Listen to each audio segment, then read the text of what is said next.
शक्ति, माँ शक्ति, माँ शक्ति।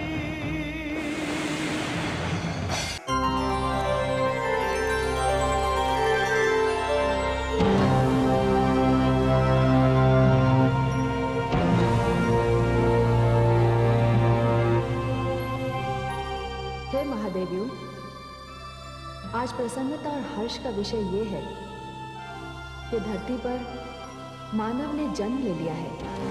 अब हमारे लिए क्या आदेश है मां शक्ति? हे देवी महाकाली, आप शिव की शक्ति का आह्वान कीजिए, जो आज्ञा।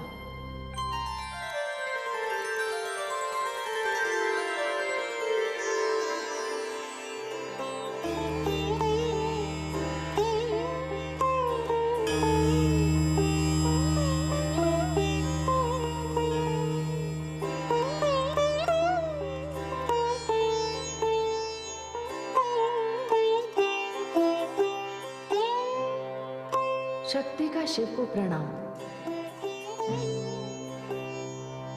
हे शिव शक्ति, आप अपना निवास स्थान छोड़कर कहां जा रही हैं? हे महादेव, मां शक्ति ने मेरा आह्वान किया है। इसका कारण तो मुझे वहीं जाकर ज्ञात होगा। मैं आपकी शक्ति हूं। मैं आपसे अधिक समय तक दूर नहीं रहूंगी। मुझे आज्ञा दीजिए। अवश्य जाइए। आदिशक्ति के आह्वान का कारण मैं जानता हूं। आदिशक्ति आपकी प्रतीक्षा कर रही हैं। जाइए।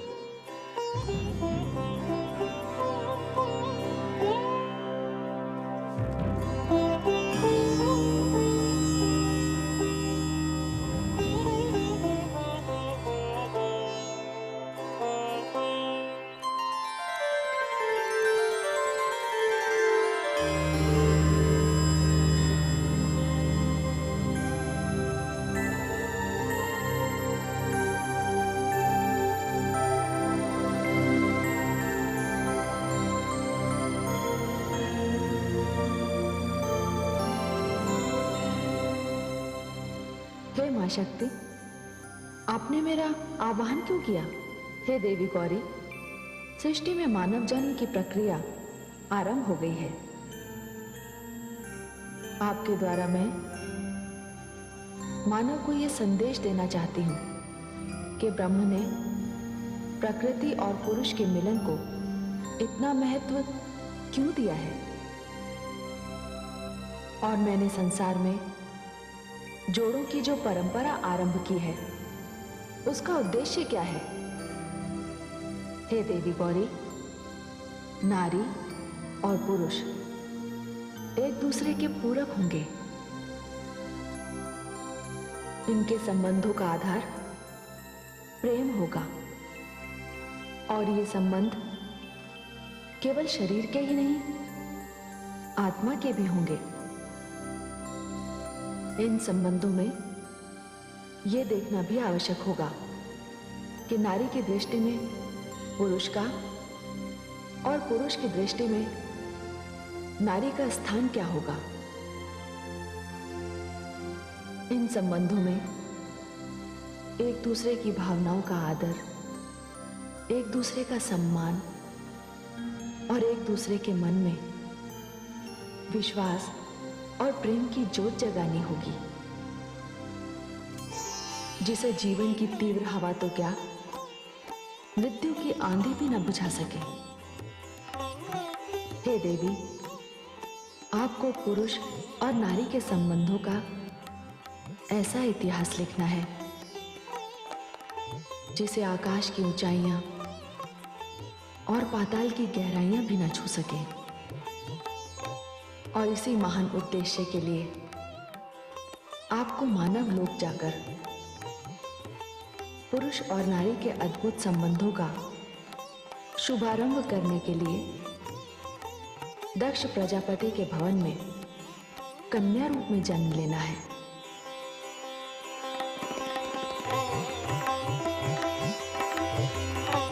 जैसी आपकी आज्ञा आदिशक्ति।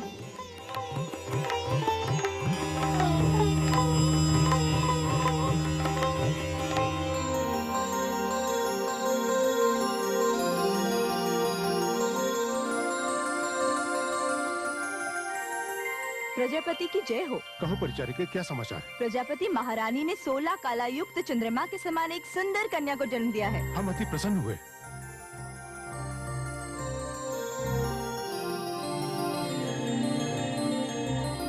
प्रसूति, प्रिय प्रसूति,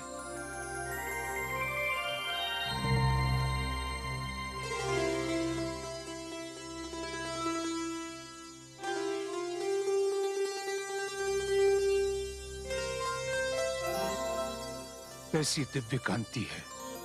आपके यश जैसी स्वामी। ये चमकता हुआ ललाट, इसके लिए वारा क्षेत्र न्योछावर। वाह, कितनी सुंदर नासिका है। इस पर गांगे क्षेत्र न्योछावर, और ये फूलों जैसे कपोल, इन पर तो राजधानी न्योछावर, और इन सुंदर नेत्रों पर तो। रुकिए स्वामी, सब कुछ तो न्योछावर कर दिया, अब क्या न्योछावर करेंगे आप? अब तो प्रजापति स्वयं न्योछावर।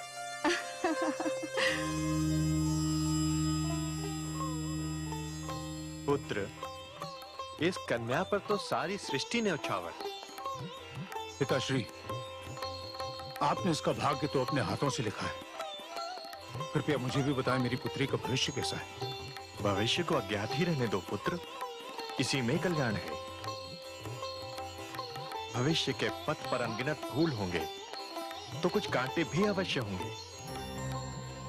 भविष्य को वर्तमान में जान लेने का अर्थ है उन कांटों की चुभन से वर्तमान को पीड़ा पहुंचाना। जो होता है वो तो होगा ही, किंतु अमंगल की जानकारी जब पहले ही हो जाती है तो मंगल पर भी उसकी छाया पड़ने लगती है। ऐसा कोई जीवन नहीं जिसके भविष्य में सुख और दुख दोनों ना हो। भविष्य के प्रति मानव का ज्ञान ईश्वर की कृपा का फल है, नहीं तो भावी दुख की जानकारी मानव के वर्तमान को अंधकार से ढक ले। सत्य कहा पिताश्री। तू तो मेरा विद्वान पुत्र है। आयुष्मती भवा पुत्री, आयुष्मती भवा।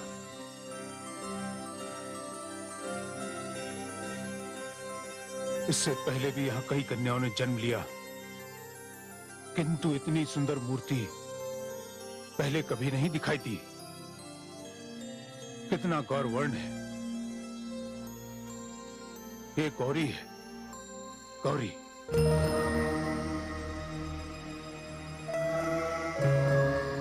मैं अतीत हूं।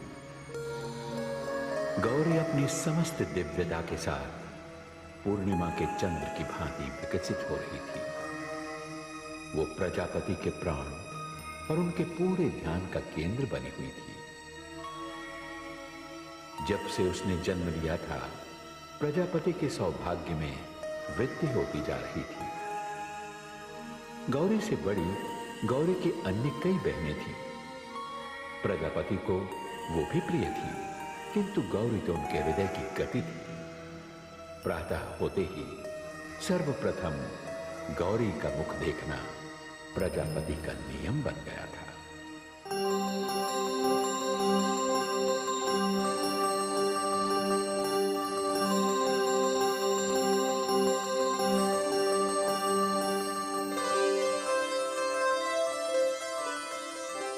पुत्री गौरी, गौरी, गौरी। ये क्या स्वामी, प्रातः उठकर ईश्वर का नाम लेने के स्थान पर आप गौरी का नाम लेने लगे? सत्य कह रही हो देवी। गौरी अब मेरे लिए ईश्वर के समान ही है। उसे पल भर भी ना देखूं तो मन व्याकुल उठता है। किंतु इतनी व्याकुलता भी अच्छी नहीं स्वामी।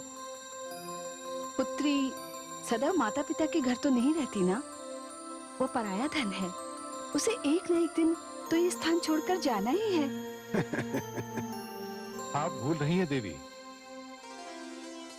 गौरी प्रजापति दक्ष की कन्या है। माना कि हर कन्या को एक न एक दिन अपने माता पिता का घर छोड़कर ससुराल जाना पड़ता है, पर मैं कोई न कोई व्यवस्था कर दूंगा ताकि गौरी सदा मेरी आंखों के सामने रहे। आप नहीं जानती, मैंने उसे अपनी आंखों में सपने की भांति संजो कर रख दिया है। पर यह क्या, आपने तो मुझे बातों में उलझा दिया। मैं गौरी के दर्शन करके आता हूं। वो इस समय उद्यान में होगी।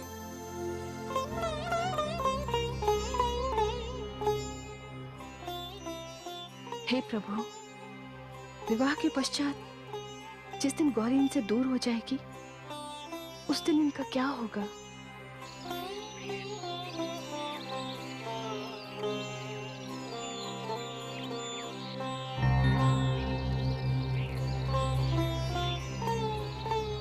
गौरी, पुत्री गौरी,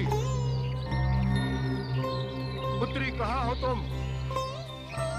गौरी, गौरी, पुत्री गौरी, कहाँ हो तुम? गौरी,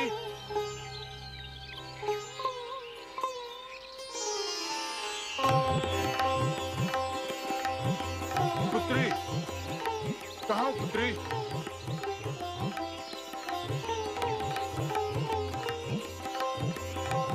पुत्री,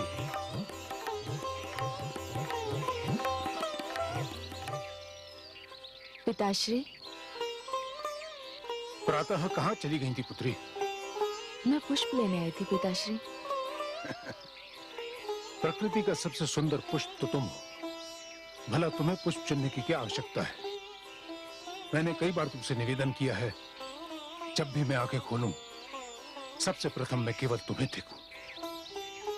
पिताश्री, एक बात कहूं? कहो पुत्री। स्नेह का ऐसा बंधन किसी दिन आपके लिए कष्ट का कारण बन जाएगा। वो क्यों पुत्री? देखिए पिताश्री, आप प्रजापति हैं, महाविद्वान हैं। आपको तो जाने कहां कहां से निमंत्रण आते रहते हैं। आप क्या हर जगह मुझे अपने साथ ही ले जाएंगे? अब तक तो ऐसा ही हुआ है पुत्री, और आगे भी ऐसा ही होगा। हाँ सुनो पुत्री, काशी में विद्वानों की महासभा होने जा रही है। मुझे उसकी अध्यक्षता का निमंत्रण मिला है, जिसे मैंने स्वीकार कर लिया है। देखिए, मैंने कहा था ना, अब आपको अकेले ही जाना पड़ेगा। नहीं पुत्री, ऐसा नहीं होगा। मैंने प्रबंधकों से पहले ही कह दिया था कि मैं अकेले नहीं, अपनी प्रिय पुत्री के साथ आऊंगा। सच पिताश्री? सुना है काशी बड़ी सुंदर नगरी है।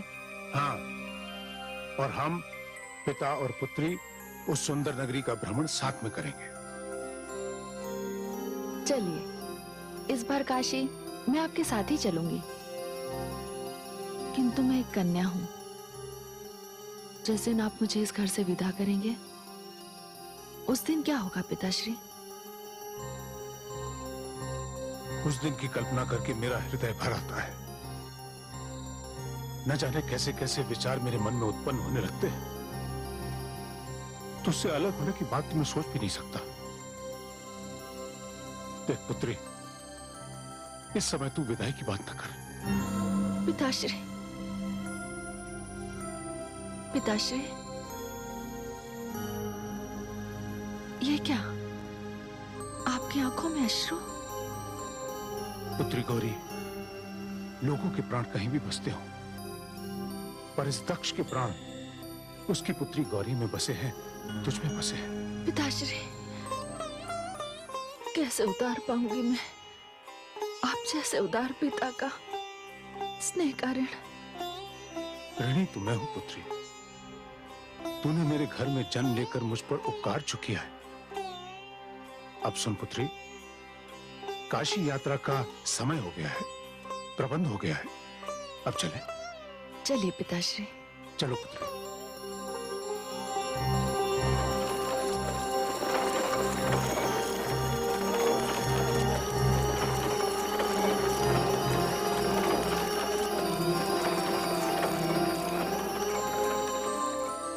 आओ पुत्री गौरी।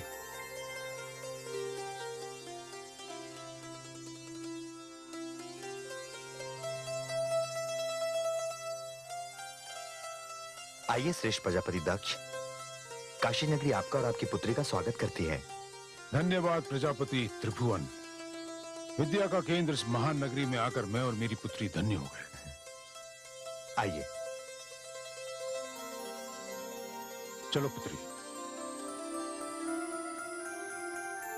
पुत्री गौरी, तुमने तो सुना ही होगा कि यह नगरी काशी तीनों लोक से न्यारी नगरी है। सभा के पहले सत्र के पश्चात मैंने तुम्हारे और पिताश्री के नगर भ्रमण की व्यवस्था कर दी है। धन्यवाद। इस नगरी का बहुत गुणगान सुन रखा था। हाँ। आज इसे प्रत्यक्ष देखने का सौभाग्य मिला है। आइए।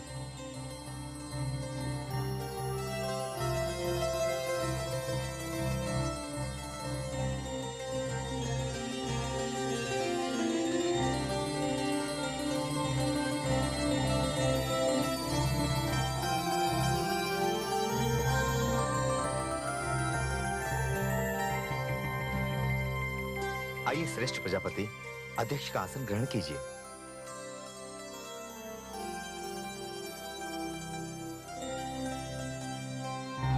आप समस्त आचार्यों, ऋषियों और प्रजापतियों को प्रजापति दक्ष का नमस्कार। आपकी सभा ने मुझे अध्यक्ष का स्थान देकर मेरा जो सम्मान किया है उसके लिए मैं आपका आभारी हूं।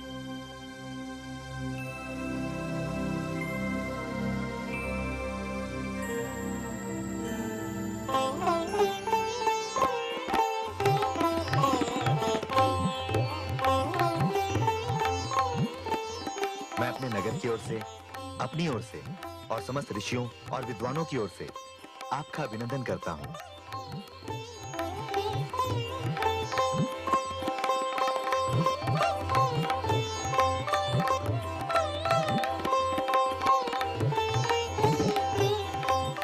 और आपका भी अभिनंदन करता हूं।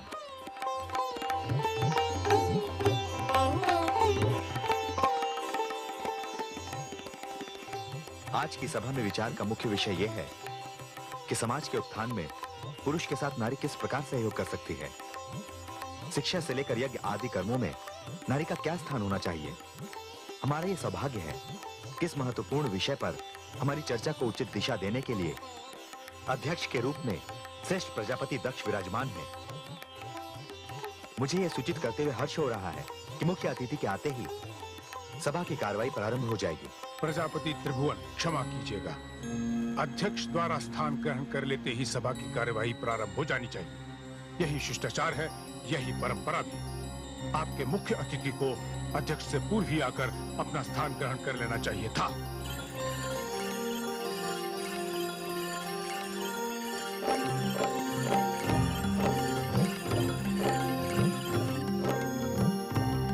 अरे आ गए, आ गए, आ गए।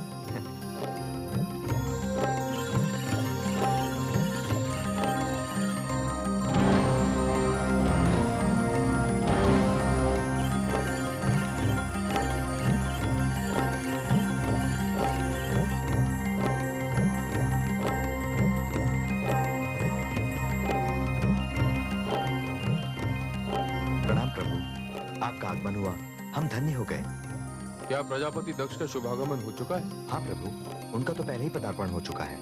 तब तो मुझे सर्वप्रथम चलकर अपने विलंब से आने का खेद प्रकट करना होगा। मार्ग में आते हुए कुछ लोगों का कष्ट निवारण करने के कारण मुझे विलंब हुआ। चलिए।